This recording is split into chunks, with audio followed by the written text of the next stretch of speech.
Vamos lá então, pessoal, né? Na aula passada eu apresentei os resultados do método que eu propus na minha dissertação, né? E agora eu vou passar com vocês cada uma dessas etapas para mostrar, né, o que está por trás do método, ok?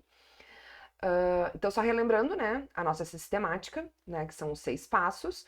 Vamos falar rapidinho aqui do primeiro, né, que eu já tinha só comentado, não tem nenhum, vamos dizer assim, né, um método, aqui eu quero chamar atenção mais do que tem de método estatístico, né, o primeiro aqui, né, diz muito respeito às definições da empresa.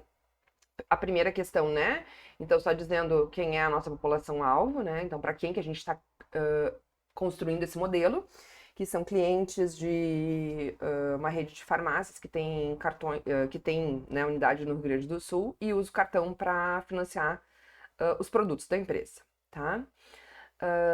A definição, né, a gente falou, né, que só os maus e os bons é que entram, então, no nosso modelo. E a definição de quem é bom e quem é mau vem da empresa. Então, o bom pagador é aquele que paga com atraso no máximo de 30 dias, e o mau é aquele que paga, então, acima de 60 dias de atraso.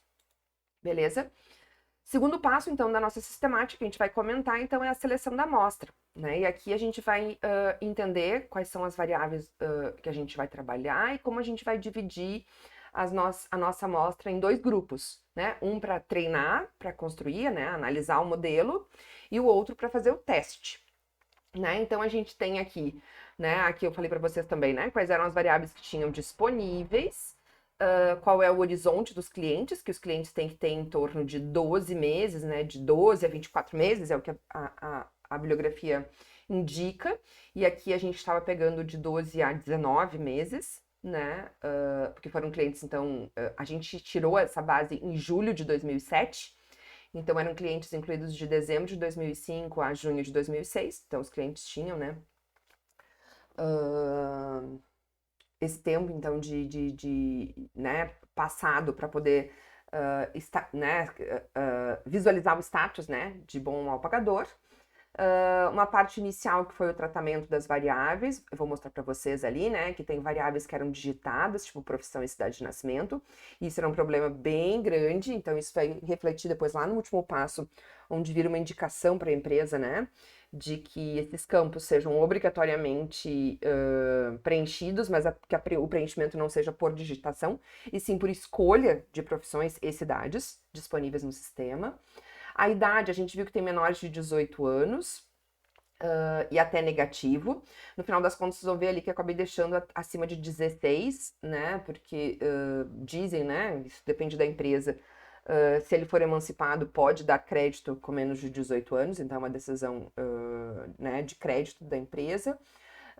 A mesma coisa que a relação à variável CEP, que também tinha bastante problema, né, de missing, CEP inválido, outros estados, né? Então, tudo isso foi passado para a empresa, né, também, como forma, então, de fixar, né, de botar esses controles no sistema.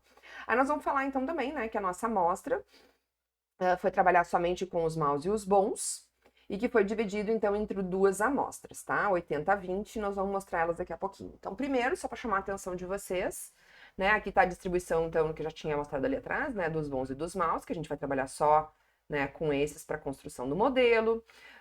A nossa variável de sexo, então, nenhuma das nossas variáveis a gente tinha missing, né? Essas categóricas que eu vou mostrar agora para vocês. Então, sexo, né, 68% de mulheres e 32% de homens. O estado civil, a gente vê que tem algumas opções, né, que tem baixa frequência. Então, por exemplo, concubinado, né, a gente pode juntar com casado, né, porque é uma autodeclaração. A mesma ideia, o separado, né, então também poderíamos juntar aqui com o divorciado. Isso tudo identificando, né, se eles têm perfil semelhante. No tipo de residência, a gente viu que tinha lá um 4, né, algum problema de preenchimento no sistema, né, tinha pouquíssimos casos, mas tinham, então também foi passado para a empresa. O grau de instrução, eles tinham uma granularização diferente, né, então tinha ensino fundamental e ensino médio, mas no momento que ia para o ensino superior, eles abriam entre completo e incompleto. Então, passamos para eles também e juntamos essas 2 categorias na nossa amostra, tá? Aqui a variável tipo de ocupação. A gente tinha duas flags, se é que paga a pensão ou se tem filho, e vejam que quando, né, os casos de pagar a pensão são muito poucos casos, né, e isso acaba sendo um problema, então essa variável aqui, né, não vai ter um bom desempenho no modelo, não vai entrar. E aí também tinha a variável créditos de terceiros, que foi uma variável que a gente construiu a partir de outras, né, variáveis que eram as informações que eles pediam creditícias, né, do mercado. Se a pessoa tinha outros cartões de lojas, cartão de crédito, conta bancária, né? Então, se a pessoa tinha, assim, alguma dessas coisas, a gente colocou aqui crédito com terceiros, sim, né? Tentando identificar se talvez, né, que quem tivesse sim, crédito de terceiros poderia ter um comportamento positivo no sentido de ser um bom pagador, tá? Aqui para mostrar para vocês as variáveis de digitação. Então, aqui eu peguei só um print, né, de uma frequência da cidade de nascimento. Então, só para vocês terem ideia, olha a quantidade de formas que aparecia Porto Alegre, né? Ó, Porto Alegre, todos eles, né, são Porto Alegres, a gente sabe, né? Mas era um problema de preenchimento, né? Ó, e aí, o que tem que ser feito, né? Aqui, para trabalhar com essa variável, foi feito, assim, um trabalho de limpeza, né? De identificação desses valores parecidos, dessas informações parecidas, para juntar tudo em um Porto Alegre, né? Escrito de forma correta, tá? Que é esse aqui, né? Que tem uma quantidade aqui relativamente grande, tá? Então, todos os outros foram agrupados aqui, tá? Foram arrumados, então, né? A escrita. A mesma coisa vocês vão ver aqui com a questão da profissão, né? Então, por exemplo, aqui, ó, açougueiro, ó, já tem três, né? Um feminino, um escrito aqui sem C cedilha e outro com C cedilha, tá? Então, isso acontecia, e aqui tem mais outro, ó, sem o U, tá? Então, existia, assim, diferenças, né? Problemas, erros de digitação que faziam com que a gente, como se a gente tivesse, né?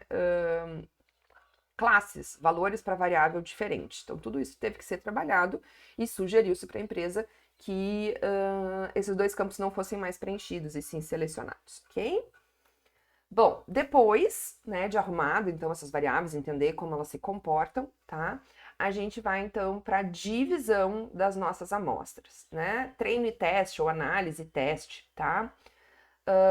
A amostra, então, maior, que é usada para construir, né, o modelo, e uma amostra menor, que é utilizada, então, depois para testar, para ver como o modelo vai se comportar lá na prática, ok? Aqui a gente usou 80 para treino, 20 para teste.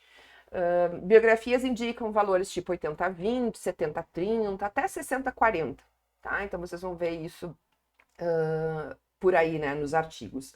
E a gente vai fazer essa separação, só considerando, então, os bons e os maus.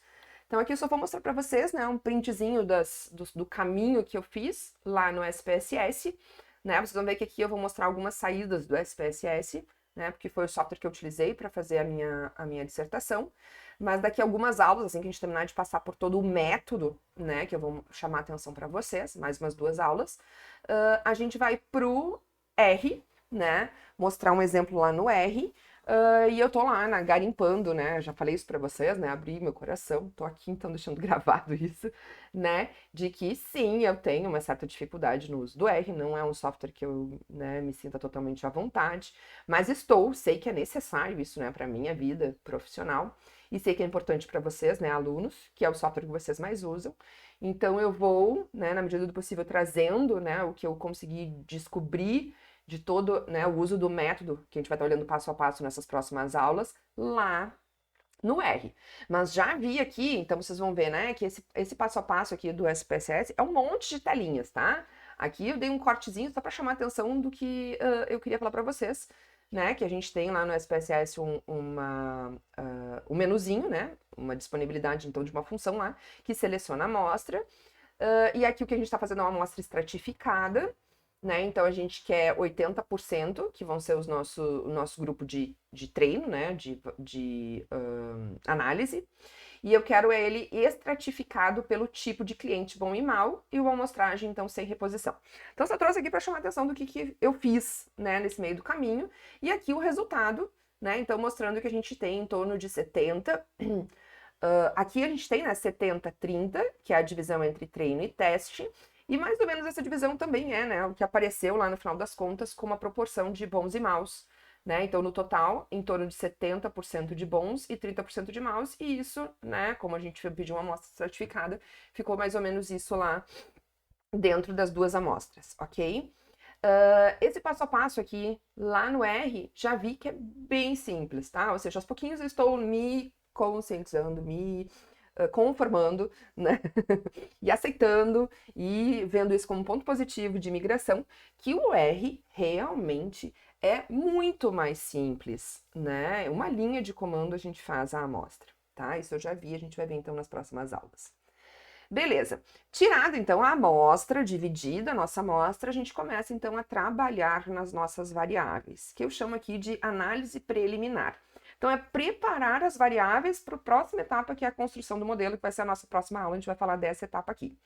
Tá? Então na aula de hoje falei rapidamente da amostra e agora nós vamos falar da análise preliminar.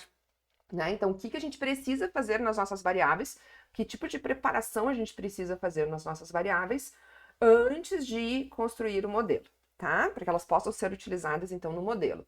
Então, uma das etapas que pode ser feita, tá? Vocês viram ali que eu fiz aquela dos cartões de terceiro, foi uma variável que eu criei, uma variável nova criada, que ela foi obtida a partir de outras informações da amostra, né? Que eu disse para vocês que tinham lá, né, cartões de crédito, cartões em outras lojas, conta bancária, e eu criei uma variável binária do tipo sim, não, se tem então crédito. Se tem alguma dessas informações preenchidas, sim, então tem crédito com terceiros, tá?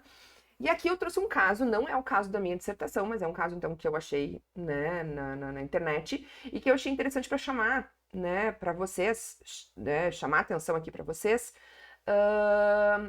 de que, às vezes, uma variável pode não ser uma boa variável para entrar no modelo, mas ela pode ser trabalhada, ela pode ser transformada, e com isso ela consegue entrar no modelo, tá?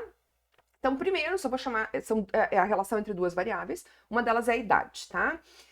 Esse passo a passo da idade que eu tô mostrando aqui, tá? Já vou dizer o que que é, eu vou olhar passo a passo com vocês na próxima, né, na sequência aqui, nesses slides ainda na aula de hoje, tá? Que é essa categorização.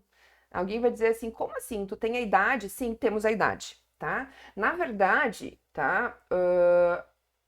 As empresas não preenchem a idade do cliente, né? Elas preenchem a data de nascimento, que como uma diferença em relação à data do cadastro, a gente calcula a idade do cliente em anos, tá? Até mais do que anos se a gente quisesse, né? Já que idade é uma variável contínua. Então, sim, a gente tem, e eu vou mostrar daqui a pouco, né? A variável idade em anos. Mas a gente vai acabar categorizando ela. E eu vou explicar por que que a gente faz isso, né?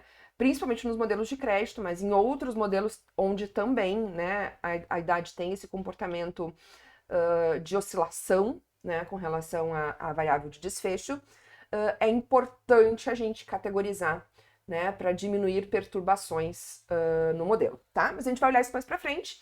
Então, só para mostrar para vocês aqui, então eu tenho a variável, né, já categorizada, são grupos de idade. Total de contas, é um exemplo, tá? Não é o da minha dissertação. Os maus pagadores, os bons pagadores e aqui o percentual de maus, né? Então, isso sobre isso, né? O nosso percentual de maus em cada uma das classes, né? E aqui o percentual de bons pagadores, né? Então, isto sobre isto, tá? Soma, fecha o nosso 100% aqui. Esses dois valores, então, aqui a gente plotou aqui no gráfico e a gente consegue enxergar nesse gráfico aqui, né? De cada uma das classes, essa separação, né, entre bons e maus em cada uma das classes. E vocês veem o quê? Que aparece, né, que eu tenho mais maus com idades menores e com idades maiores mais bons. Mas que o negócio não é assim, né, uma queda monótona, né? Não tem, então, um decréscimo contínuo, né, que vai decrescendo a cada uma das classes de idade. E é isso, né, que vocês vão ver daqui a pouquinho, que eu vou mostrar o passo a passo, quando eu olho, então, as idades. Então, olha aqui que eu tenho 3, né, idades em cada categoria. Quando eu olho cada idade, né, 18, 19, 20, essa oscilação aqui, ela é muito grande, muito grande. E isso torna lá um modelo instável, tá? Então aqui, na verdade, o que eu tô mostrando é só, né, os pontinhos vermelhos, perdão, os pontinhos amarelinhos, né, aqui só numa linha, então para mostrar mais claramente, né, que o comportamento, né, esse percentual de maus pagadores, a idade se comporta, né, com relação ao desfecho lá de maus pagadores, não é de forma, então, linear, total, assim, né, e óbvio que sim, né, vai diminuindo conforme aumenta a idade, mas que essas oscilações aqui criam perturbações lá no modelo e a gente vai olhar. Não é isso que eu queria chamar atenção. Idade, então, parece ser uma variável bem interessante para entrar no modelo, é isso que eu queria chamar atenção aqui. Outra variável que parece bem interessante para entrar no modelo é renda, tá? Mas eu queria chamar a atenção de outra coisa aqui antes, que é, olhem só, às vezes por um problema talvez de mau preenchimento, ou realmente uma pessoa que ganha muito, muito, muito mais do que a grande maioria, né? A gente tinha aqui um valor, aqui outro valor, aqui 4 valores, com rendas muito altas em relação, né, ao padrão da distribuição de renda desses clientes aqui desse exemplo, tá?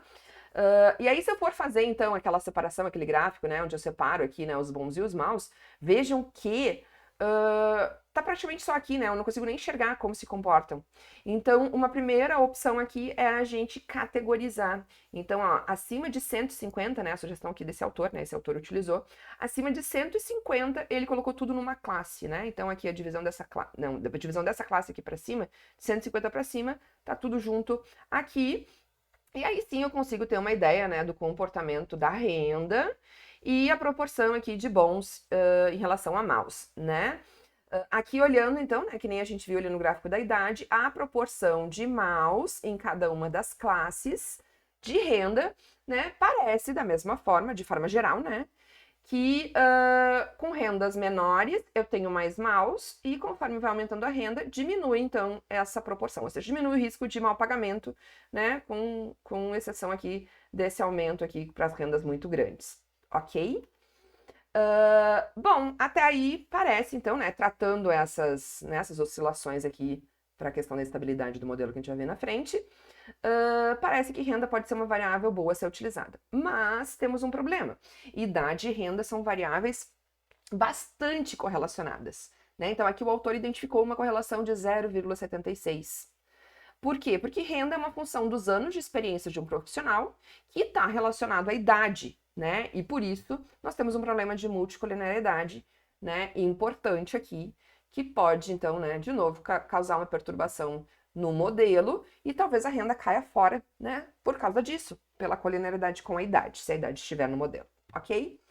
Mas a gente pode pensar, é a sugestão do autor aqui, criar uma nova variável, que seria uma relação entre as obrigações, né, somando as obrigações, ou seja, as dívidas, né, os pagamentos mensais que o indivíduo tem e a sua renda. E aí a gente vê que essa variável, que é bastante informativa, a gente vê nesse gráfico aqui, ó, muito informativa, ela tem pouquíssima relação com a idade, né? Então a correlação aqui é 0,18. E aí essa variável, então, poderia entrar no modelo, né, não causando multicoliniaridade com a idade. Né? Então, olhem aqui o gráfico semelhante àquele que a gente fez da idade lá, fazendo aqui com o comprometimento da renda, seria isso, né? Que quanto menor o comprometimento da renda, menor é o risco, menos maus eu tenho. Conforme aumenta o comprometimento da renda, maior é a minha proporção, maior é o risco, então, de maus clientes. Tá? Então, vejo que é uma variável bastante informativa e interessante de ser utilizada.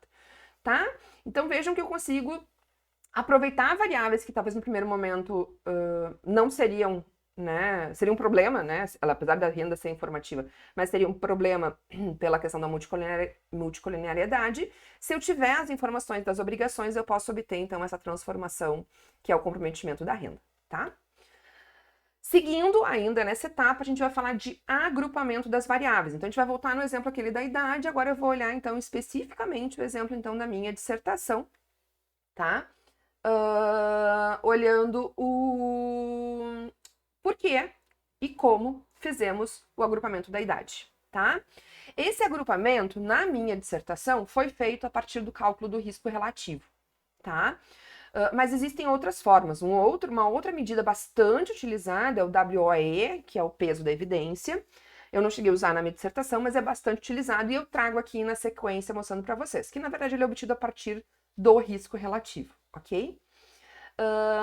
Como é que eu vou usar? Então, para que eu vou usar o risco relativo? Vou usar, né, para agrupar. E como eu vou agrupar as minhas variáveis? Então, se a minha variável for contínua, eu vou dividir ela em classes. Por exemplo, a idade e outras, tá? Se as minhas variáveis forem que não são contínuas, né? Vamos dizer variáveis métricas, né? Contínuas ou discretas, tá? Variáveis quantitativas. Se as minhas variáveis forem qualitativas e tiverem um grande número de classes, né? Um grande número de atributos, um grande número de respostas possíveis, né? Para essa variável, é um problema eu usar, né? Tipo o exemplo lá da profissão. Quantas profissões podem existir? Cidade de nascimento. Quantas cidades de nascimento podem existir? Muitas, né? E aí, isso é um problema, primeiro, pela instabilidade do modelo, porque algumas dessas categorias podem ter poucos casos, né? E isso perturba o nosso modelo. E outro, que é o excesso de parâmetros, porque daí cada uma das categorias, por exemplo, cada uma das profissões, entraria como um parâmetro do meu modelo, né? E, de novo, a gente sabe, né, que o modelo altamente parametrizado, ele acaba perdendo bastante a acurácia, né? Então, agrupamos essas variáveis qualitativas com muitas respostas, né? Muitas classes, ok? Por exemplo, profissão que eu estou dizendo aqui, utilizando, portanto, então, o risco relativo. O que é o risco relativo? É a divisão, a razão entre a proporção de bons sobre a proporção de maus, percentual, tá? Então, eu vou fazer o seguinte, né? Imaginem lá para as minhas profissões. Cada profissão eu vou olhar quantos bons eu tenho com aquela profissão e vou dividir pelo total de bons naquela minha amostra. Então, eu tenho o percentual de bons naquela classe, naquele grupo. A mesma coisa eu vou fazer com relação aos maus e vou dividir. Se essas duas proporções forem iguais, eu tenho isso, né? O meu risco relativo vai ser igual a 1, ou seja, é um risco neutro, né? A proporção de bons e maus é igual naquela profissão, naquela classe de idade, naquela cidade de nascimento e assim por diante, né? Todas as variáveis que a gente utilizar no modelo e for necessário fazer esse agrupamento, tá? E aí, né, esse autor aqui sugere fazer uma classificação em 7 grupos de risco, tá? Do péssimo até o excelente, tá? Então, aqui eu vou ter uma proporção, né? Então, se for dar menor do que 1, é porque eu tenho uma proporção de maus maior do que de bons. E se for dar maior que 1, é porque eu tenho uma proporção de bons maior do que de maus. Beleza? Então, vamos lá entender por que eu fiz isso. A idade, tá? Então, a idade, para a gente entender aquela questão da instabilidade da variável, né? E que isso pode causar, já vou mostrar depois, uma instabilidade no modelo, tá? Onde é que eu enxergo a instabilidade da idade? Então, aqui eu fiz uma frequência, uma tabela de frequência de cada uma das minhas idades dos meus clientes, tá? Aqui eu estou olhando só a amostra de análise já, ó. Então vejam que eu tenho só a amostra de análise, aqueles 9.115, tá? Porque isso é feito a partir da amostra de análise, né? Nessa etapa aqui, a gente já fez, lembram? Na etapa anterior a gente já dividiu, e a partir daqui a gente faz só com a amostra de análise. Toda a preparação, até, né, para até construir um modelo, então isso aqui estamos numa etapa prévia à construção do modelo, deve ser feita somente com a amostra de análise, tá? Então não tinha chamado a atenção disso, chamo agora. Então eu plotei, fiz uma frequência aqui, né? Desde a menor idade até a maior idade, quantos e qual o percentual de maus e de bons. E vocês percebam, olha aqui, a proporção de maus nas menores idades é maior do que nas. Ó, vai diminuindo, ó, estão vendo? Vai diminuindo, diminuindo, mas acontecem umas coisas muito, né, umas instabilidades. Primeiro, instabilidades bem grandes aqui no final, porque eu tenho realmente, né, aqui uma frequência muito baixa de clientes nessas idades maiores, então essa estabilidade começa a acontecer, né? Mas também, mesmo no início em que eu tenho, né, aqui mais clientes nessas idades, né, em cada uma dos valores da minha variável, ainda assim, não acontece da idade sempre diminuindo. E isto é um problema, tá? Eu vou plotar, mostrar um gráfico para vocês, né, de linha com esse percentual em relação à idade, só para mostrar para vocês esses, né, sobe e desce que acontece aqui. Olha só, lá tá aqueles 100 que tinham lá no início, ó, né, aqui, ó, esses 100% que tinham aqui, 3, né, esses 3 aqui dessas 3 idades. Então vejam, ó, que é um sobe e desce, né? Claro que de forma geral a gente enxerga, né, que a proporção de maus, percentual de maus, vai reduzindo à medida que aumenta a idade, certo? Mas a gente consegue, né, os autores já demonstraram que deixar a variável idade desta forma, como anos, né, de idade e não classes de idade, causa perturbação na estimação do modelo, tá? E aí eu vou mostrar isso passo a passo aqui para vocês. Então, o que os autores sugerem? Que a gente crie classes de idade, tá? E que dentro das classes de idade, a gente já vai começar a enxergar, ó, que o percentual de maus começa a se comportar de forma mais organizadinha, vamos dizer assim, né? Mais monótona, decrescente, né? Aqui tá, então, é que nem aquele gráfico inicial lá da idade, que era de outro exemplo, né? Aqui o da minha dissertação. Que, ó, essa taxa de maus, ela realmente vai, né, começar a aparecer melhor comportada, diminuindo à medida que aumenta a idade, tá? E a proposta, então, daquele autor que eu mostrei para vocês anteriormente é calcular, então, esse risco relativo, que está aqui calculado, né? Que é esse percentual de... que é esse, né? Essa quantidade de maus aqui sobre este total, né? Dividido sobre essa quantidade de bons sobre esse total, tá? Vai me dar esse risco relativo aqui, beleza? Então, vejam, gente, só para chamar atenção. Não é este percentual dividido por este percentual, certo? Na verdade, então, seria o percentual calculado na coluna. Esses dois percentuais são os percentuais calculados na linha, que eu só estou calculando aqui para poder fazer esse gráfico e mostrar para vocês que ele vai diminuindo à medida que aumenta a idade, né? Mas para o risco relativo seria isto sobre isto. Então, é o percentual na coluna, né? No total da coluna, tá? Então, isso dividido por isto vai me dar o percentual da coluna de maus, isso dividido por isso vai me dar o percentual na coluna de bons. E esses dois percentuais divididos me dá 0,37, que é o risco relativo, então, para clientes com 19 anos ou menos, né? E assim por diante, né? Óbvio, né, que como isso aqui é uma função dessas proporções de bons e maus, ele ainda não tem esse comportamento, né, igualmente, né, monótono, tá? Eu mostro aqui no gráfico, tá?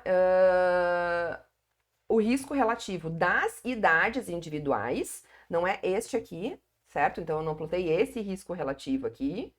Eu plotei, na verdade, então, o risco relativo de cada uma das idades, que também pode ser calculado, né?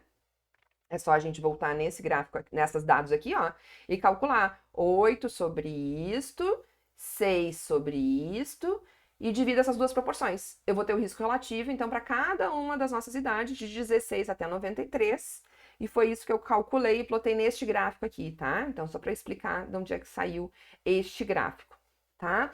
Então, ó, para vocês verem que se eu olhar a variável de forma individual, anos de idade, o risco relativo mostra também, né, assim como o percentual de maus pagadores a gente já tinha visto lá anteriormente, uma instabilidade, né?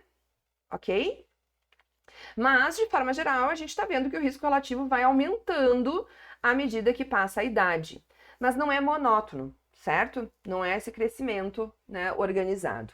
Aí, então, na minha dissertação, seguindo a sugestão daquele autor, eu agrupei as minhas idades nessas 8 categorias aqui, certo? Cada uma dessas 8 categorias, e calculei aqui o risco relativo delas, que eu estou plotando aqui neste gráfico, e aí vocês conseguem enxergar que o comportamento, tirando aqui, né, que o ideal teria sido feito já no primeiro momento, ter grudado essas duas classes, ou seja, fazer de 21 a 30 e não separar, já que esses riscos são parecidos e tem um decréscimo aqui, eu teria exatamente um comportamento monótono de crescimento, certo?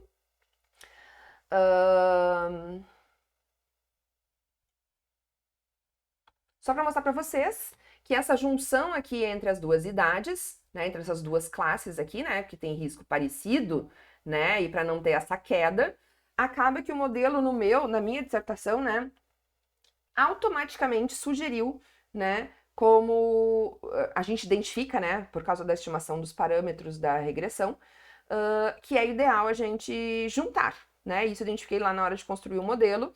E vocês vão ver, então, esse aqui é o modelo da minha dissertação, tá lá na minha dissertação, né? O modelo da regressão logística, e que as duas classes de idade realmente foram grudadas, né? Eu juntei, então, a classe 2 e 3 para construir o modelo no final das contas, beleza? Bom, aqui eu quero chamar a atenção para vocês de onde, né? Como é que a gente enxerga essa instabilidade da variável idade no modelo de regressão, tá? Então, aqui eu estou colocando a variável de idade em anos, tá? Então, essa variável idade 1 aqui na minha base de dados é aquela... Então, deixa eu só voltar ali um pouquinho. É esta variável... Opa! É esta variável aqui, ó. tá? Com anos de idade, tá? A variável bem com idade discretizada, tá? Coloquei ela como único preditor no modelo, né? Óbvio, eu tô aqui só para mostrar o teste, né? Um teste só, né? Como se fosse um modelo, né? Eu não tô analisando as outras variáveis ainda. Coloquei só a idade como preditora para a gente entender o comportamento da idade na modelagem, tá? Então tá aqui, né, as medidas do meu modelo, a minha tabela de classificação cruzada e aqui, né, os meus coeficientes para o modelo de regressão, ok? Quero chamar a atenção aqui de vocês para isto e quero que vocês lembrem disso para a gente comparar. Usando só a idade, a minha taxa de acerto, então, é 70,1%. E vocês conseguem ver aqui, ó, que basicamente o acerto todo é nos bons, 99,4%. Só 1% dos maus são bem classificados, ok? Próximo passo agora é a gente utilizar esta variável aqui, ó, as minhas 8 classes de idade. Quando a gente faz lá um modelo de regressão logística, né, aqui eu estou mostrando os resultados então no SPSS, eu coloco essa variável idade em classes e digo lá então para o meu modelo que ela é uma variável categórica, né, e ele automaticamente escolhe, né, eu posso escolher, né, a primeira ou a última classe como classe de referência, né, então ele internamente cria as dummies, tá? Então é isso que eu apresento aqui, ó. Então, da idade 1 até a 7, ou seja, a 8 caiu fora, a 8 é a nossa categoria de referência, tá? Então, esse é o meu modelo, né? Então, é um modelo semelhante, só que aqui eu estou usando a idade, né, discretizada, e aqui eu estou usando a idade em classes, tá? As 8 classes de idade, então, que eu construí na minha dissertação. Tá aqui, então, né, as medidas de qualidade do modelo, aqui os coeficientes, e agora vamos atentar à tabela de classificação. Vejam que a gente melhorou de 70,1 para 70,7, mas não só isso, né? O modelo não está mais praticamente só acertando os bons como a gente tinha aqui, né? Óbvio que ele ainda acerta mais nos bons, mas eu consigo acertar aqui quase 17% dos meus maus clientes, né? Então aqui é a ideia, né? Provar de forma empírica a essa instabilidade do modelo, né? Quando a gente coloca então a variável idade assim, né? Discretizada e não em classes, tá? Bom, eu só rodei mais um modelo aqui para chamar a atenção de vocês que eu, Lisiane, prefiro colocar como variável preditora não as classes de idade, assim. E sim, dá mais trabalho, né? Criar as dummies, então eu crio as 8 dummies e eu escolho uma para não entrar. Ao invés de deixar, né, que eu coloco isso aqui e aí eu tenho lá a opção, né, de escolher a primeira como referência ou a última como referência, eu vou preferir aqui escolher a categoria 5 como referência, que é o meu ponto lá, né, ó, tá vendo aqui risco relativo praticamente 1. Então eu olho ela como ponto de referência, tá? Prefiro assim, por quê? Vou mostrar para vocês, tá? Eu continuo com o modelo, ó, acertando praticamente a mesma coisa, estão vendo, ó? 70,7, uma oscilaçãozinha pequena ali, né, no percentual de bons e maus acertados, beleza? E tá aqui, então, meu modelo com as dummies. Então, vejam que a 5 não entrou. A 5 é a minha categoria de referência. E por que eu prefiro assim? Porque eu consigo ver o quê? Que para cima, as idades de 1 até 4, lembram que a gente tinha risco relativo menor do que 1, ou seja, proporcionalmente mais maus do que bons, e vai aparecer um coeficiente negativo na regressão. As dummies, né, os grupos de 6 a 8, tinham risco relativo maior que 1, e aí vão aparecer com um coeficiente positivo na regressão, tá? Então, deixa eu só voltar aqui e mostrar para vocês, ó. Então, aqui, ó, riscos menores do que 1 para as 4 primeiras classes, risco maior do que 1 para as últimas 3 classes. E essa aqui ficou com a nossa referência, tá?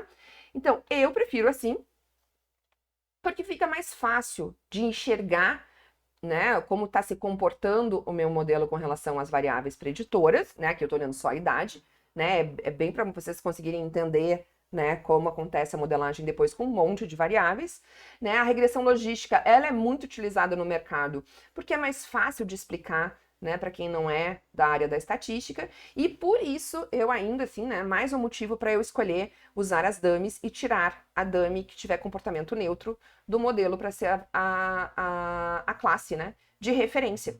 Porque fica mais fácil explicar para a pessoa, ó, negativo está associado ao mau pagador, positivo está associado ao bom pagador. E nós da estatística, né, a gente consegue até interpretar ainda a exponencial desses betas, né, que nos dizem lá as chances, né, aumentadas, diminuídas, de serem, né, no caso aqui, bons pagadores. Lembram, né? Aqui eu estou usando a minha variável aqui, né? Bom é 1 e mal é 0, tá? Então, por isso que positivo está relacionado ao bom e negativo está associado ao 0, tá? Então, foi assim que eu coloquei a minha variável. Então, a gente consegue enxergar essa exponencial aqui, né? Como chances aumentadas, aumento de chance de ocorrência de bons pagadores. E é isso que eu quero mostrar rapidamente aqui para vocês, tá? Para interpretar. Só dizendo aqui para vocês, né? Aqui nesse exemplo, como era um exemplo só para eu mostrar a questão da instabilidade / estabilidade do modelo, ao usar variável discretizada ou variável em classes, né? No caso, para variável contínua tipo idade, eu acabei não juntando aqui, né, as duas classes. E vejam aqui, né, que isso se reflete nos coeficientes também.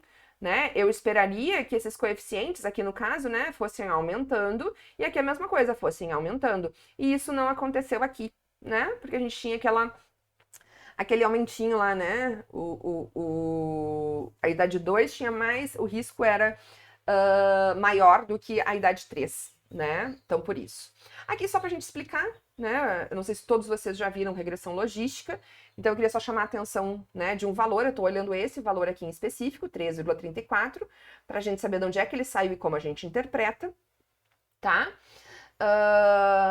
Que é o valor para a idade 8. Então, vamos entender de onde é que ele sai. Primeiro a gente calcula o odds, né? O odds é a proporção aqui no nosso caso, bons para maus, porque no nosso modelo, né, a categoria 1 é bons, então bons para maus. Da idade 8 é o quê? A nossa proporção de bons sobre maus, 7,75, tá? Então, essa é a nossa razão de chances, tá? Para os de bons em relação a maus na idade 8. Só vou voltar rapidinho para vocês verem onde é que estão esses valores. 1.148 e 142. Aqui, ó. Idade 8. 1.108 e 143. 1.108 bons, 143 maus, tá?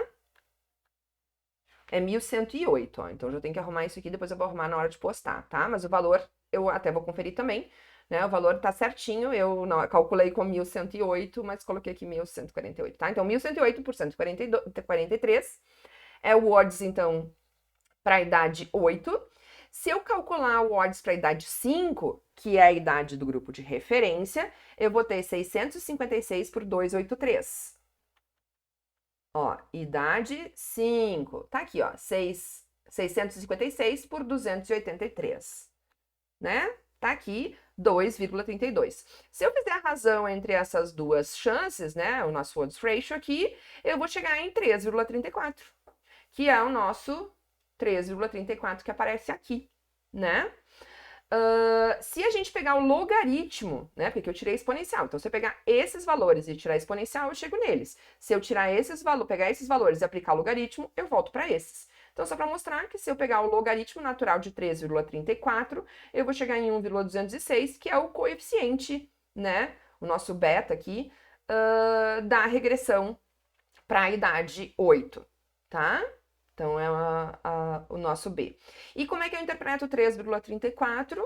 Eu estou dizendo o quê? Que clientes com idade no grupo de idade 8, né, que eram acima de 65 anos, se eu não estou enganada, têm 3 vezes mais chances de serem bons pagadores do que clientes com idade no grupo idade 5, que é o nosso grupo neutro.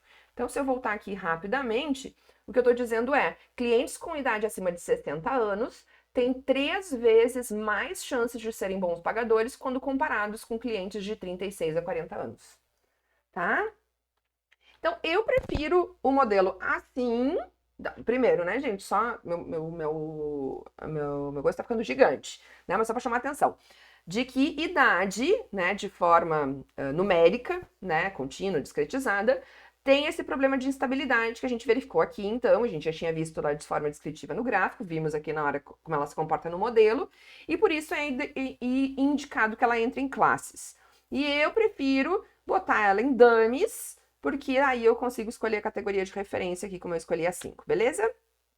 A mesma coisa, esse agrupamento em risco relativo, usando o risco relativo, a gente vai para as variáveis categóricas, tá? Então, aqui as profissões, os 7 grupos, cidade de nascimento, CEP residencial e CEP comercial, tá? Mesma coisa, então, a gente fez para essas 3 variáveis, e aqui eu mostro para vocês um exemplo, né, de quais são as variáveis que ficaram, perdão, de quais são as categorias, né, quais são as profissões que ficaram em cada uma dessas 7 grupos, essas 7 categorias de risco relativo.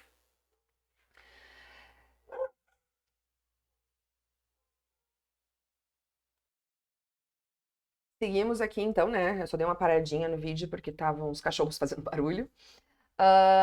Aqui então agora nós vamos ver uma outra opção, né, para o agrupamento das variáveis, uma outra medida que é o peso da evidência, mas que a gente já vai ver que ela é simplesmente o logaritmo do risco relativo, tá? E existe, né, isso aqui então é uma proposta de passo a passo, né, de um outro autor, existe a possibilidade, né, de tanto usar o valor, né, do peso da evidência na regressão, como as dummies codificadas a partir do peso da evidência, tá? E aí eu vou mostrar isso para vocês na sequência, tá? O finalzinho da nossa aula é justamente este. Beleza. Para usar o peso da evidência, nós vamos fazer 2 passos. Esses 2 passos, tá? Chamando aqui de fino, né? Classificação fina e classificação grosseira, é basicamente o que a gente fez ali na idade. Uma classificação fina é a gente agrupar ela em mais categorias. Lá eu tinha feito 20 categorias, lembram que eu tinha uma tabelona maior, que era até 19, era de 2 em 2 as idades. E depois eu fui juntando isso, que no final eu cheguei lá em 8 categorias para a idade. Mas o ideal seria 7, lembra que eu teria que ter juntado a 2 e a 3. Isso é, né, aqui a classificação grosseira, tá? E daí eu vou avaliar o peso da evidência para só depois construir, né, para poder fazer o agrupamento das minhas variáveis primeiro, né, para só depois então partir para a construção, o treino do modelo, né? E os autores indicam ou usar a própria medida do peso da evidência ou usar a medida do peso da evidência para dummy, né, para criar as categorias e criar dummies dessas categorias, tá? Eu fiz isso na minha dissertação e acho melhor ainda, mesmo com relação ao peso da evidência, criar as dummies, tá? Pela questão da explicação, fica mais fácil. E ainda assim tem uma outra coisa que é um probleminha que eu vou chamar a atenção depois, que é a questão da implementação do modelo. Acho que esse modelo aqui é muito mais simples de ser implementado do que este, tá?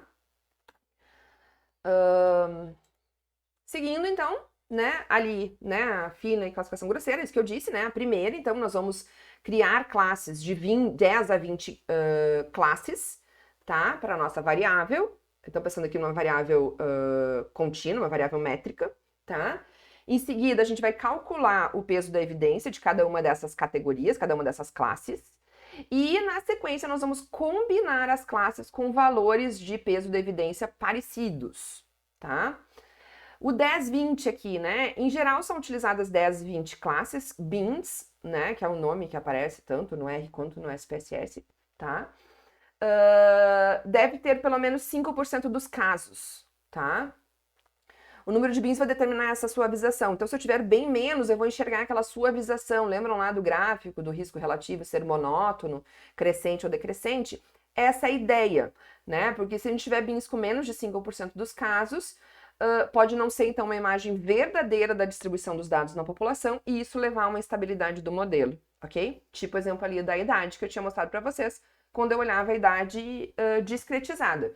Né? E se eu olhar a idade ainda com 20 classes, lembra que foi o início que eu mostrei para vocês, ainda assim o modelo vai estar instável. Né? O ideal, então, é que eu tenha menos classes, que seria o que eu vou chegar aqui nesse passo 2, tá? Bom, o que é o peso da evidência? Né?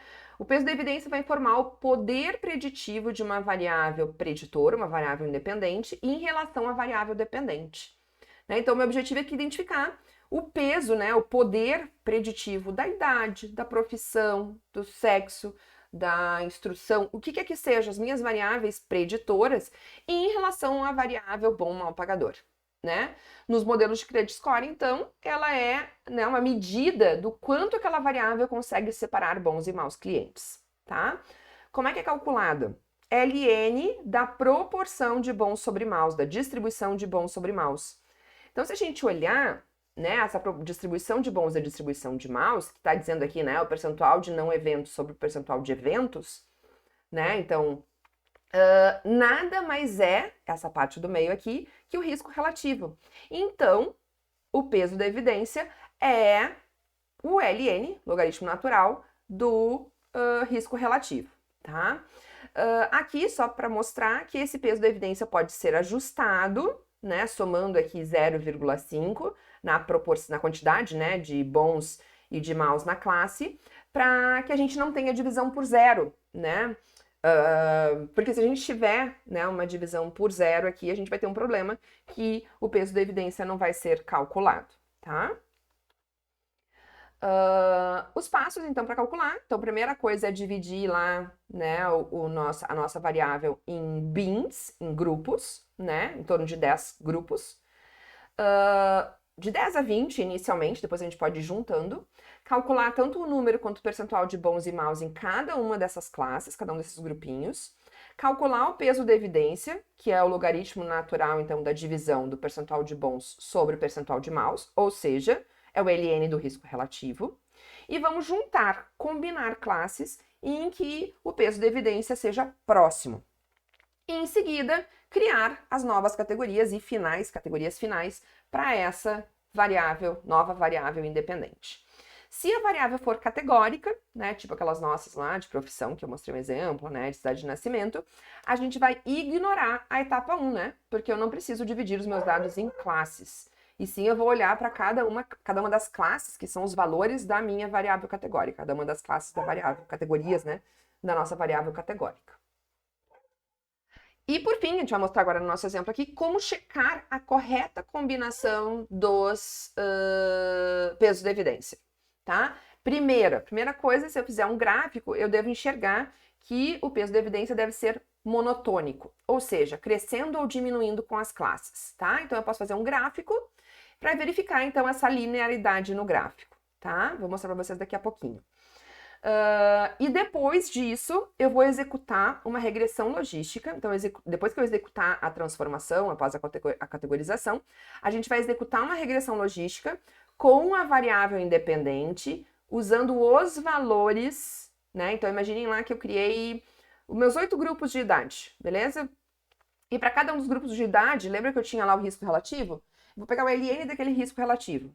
E ao invés de botar as 8 categorias, eu vou botar os 8 valores. Eu vou substituir, criar uma variável onde, se for da classe 1, se tiver idade na classe 1, vai ser o ln do risco relativo lá que a gente tinha calculado na idade 1.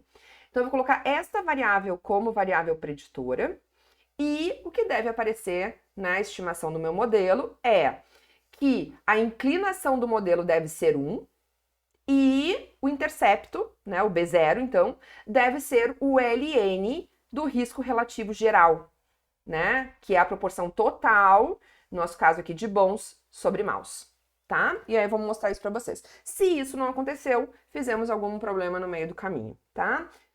Vamos lá, pessoal. Óbvio, né, que o software faz isso tudo automaticamente, né? Aqui eu vou mostrar para vocês meio que um passo a passo para a gente entender a ideia, tá? Então, de fato, o que a gente tem que fazer aqui na variável idade, deixa eu só voltar, é pegar esses riscos relativos aqui e calcular o ln deles, tá? Logaritmo natural, tá? A gente vai de novo enxergar um comportamento muito parecido com este aqui, só que por ser o ln, né, logaritmo natural, a gente vai conseguir enxergar, então, aquelas características lá, né, aqueles dois parâmetros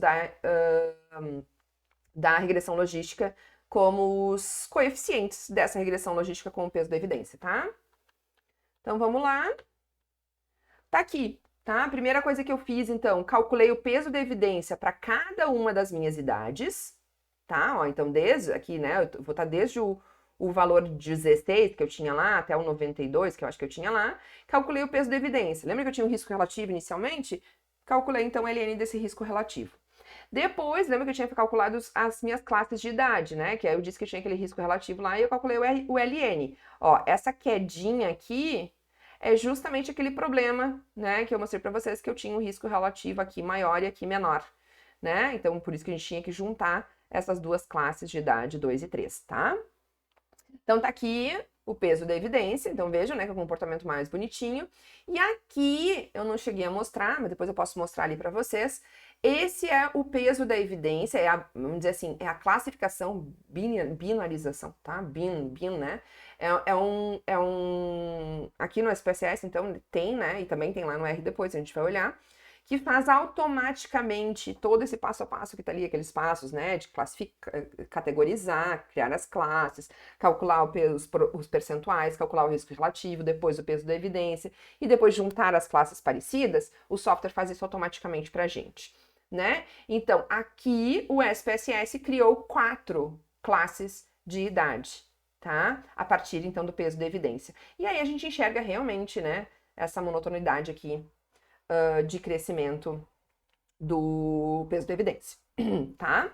Aqui, então, eu calculei o peso né, a regressão, colocando, então, né, como preditor o nosso peso da evidência na nossa variável lá, essa idade binarizada que eu falei para vocês. E aí apareceu o quê? Primeiro, né, o coeficiente de inclinação deu 1. E a nossa constante, né, o nosso B0 aqui da regressão, foi justamente o LN da proporção. Lembram lá? Quantidade de bons na amostra de treino, quantidade de maus na amostra de treino. Essa proporção, então, aqui, né, é o meu odds ratio de bons pagadores. LN disso dá 0,855, que é o nosso coeficiente aqui, né? Então, vejam que interessante. Então, só para chamar a atenção de vocês, né, que a proposta é, eu posso usar o valor do peso da evidência, como foi usado aqui, para exemplificar para vocês que está certo, então, no final das contas, né, essa junção, né, ali das classes pelo peso da evidência, ou usar as classes que eu criei e criar dummies de cada uma dessas classes, certo? Eu prefiro este exemplo aqui ainda, primeiro pela questão da interpretação que eu falei para vocês, fica mais fácil interpretar e mostrar, ó, se o cliente tiver tal idade, tá vendo que é positivo, porque o risco relativo era positivo, né? Então fica mais fácil de explicar, tá? E além disso, é complexo, acho eu, tá? É mais complicado eu dizer para ele, fica mais fácil eu dizer para ele, ó, tu vai pegar a idade tal, né? Se a pessoa tiver naquela idade, tu vai somar aquele coeficiente, se for positivo, diminuir aquele coeficiente se for negativo. Lembram lá o coeficiente da regressão logística? Do que dizer, ó, se a pessoa tiver tal idade, o WOE dele, o peso da evidência dele é tanto, e aí tu vai multiplicar esse valor por tanto, que é o Bzinho lá da regressão logística. Acho mais complexo, tá? Para explicar e para programar, tá? Então eu ainda sigo fazendo por aqui. Na minha dissertação, então, eu fiz com risco relativo, e aqui nada mais é, então, do que usar o LN desse risco relativo ao invés dele, né? Para fazer a categorização, e não necessariamente em 7 classes, que foi a proposta daquele autor lá, e sim em classes mais crescentes, tá? Então, rapidamente, eu vou aqui no SPSS só para mostrar para vocês essa função de binarização, tá? Da idade. Então, eu vou mostrar como é que funciona. Deixa eu abrir aqui, então, minha base de dados. Tá aqui, né? Então, tá aqui, ó, em Transform, Optimal Binding, né? Então, é uma classificação ótima, onde eu vou colocar uma variável, no caso aqui a nossa idade, né? Uma variável independente, e olhar qual seria a melhor classificação dela, a melhor categorização dela, vamos dizer assim, né? Tendo o tipo de cliente, bom e mal, como preditor, tá? Deixa eu só fazer uma coisinha antes, porque eu não selecionei. Então, primeiro eu tenho que dar um select da minha amostra de treino. A amostra igual a 1, tá? Porque eu tenho que fazer isso só com a amostra de treino, lembram disso, né? Beleza, agora sim. Ó, estou só com a amostra de treino, tá? Selecionada. Aí eu venho aqui e coloco, então, a variável que eu quero categorizar é idade. Cadê? Tá aqui, a idade 1, que eu falei para vocês, certo? E eu quero otimizar a minha classificação com respeito à variável tipo de cliente, que tá aqui, certo? Vou dar um ok para vocês verem aqui o que ela faz. Aqui, por exemplo, ela só vai estar colocando a saída, tá? Mas aí tinha uma opçãozinha ali que é salvar. Aí ele cria uma variável no meu conjunto de dados, que foi o que eu fiz para criar aquele modelo para vocês, tá? Eu já tenho ela prontinha ali. Criou-se, então, as 4 classes. Até 21 anos, de 21 a 39, de 39 a 55 e acima de 55 anos, tá? Então, vejam que é essa a idade, né? Aqui, ó, ele tá dizendo, né, que é aberto, né? Aberto até 21 anos, não incluindo 21 anos. Aqui é incluindo 21 anos até 39, não incluindo 39, e assim por diante, né? Só pra gente entender aqui as classes. É isso, pessoal, tá? Então, na próxima aula nós vamos falar então de seleção de variáveis e vamos então partir para a construção do nosso modelo. E na outra aula nós vamos falar então das medidas de, né, seguindo, nós vamos falar nas medidas de acurácia, as medidas de qualidade do nosso modelo e por fim os relatórios. E aí depois a gente vai então para o R, né, botar mais a mão na massa na vida real de vocês aí, né, e juntos aprender um pouquinho. Espero que vocês me ensinem bastante de R, tá? Certamente vocês vão saber muito mais do que eu. Beijos!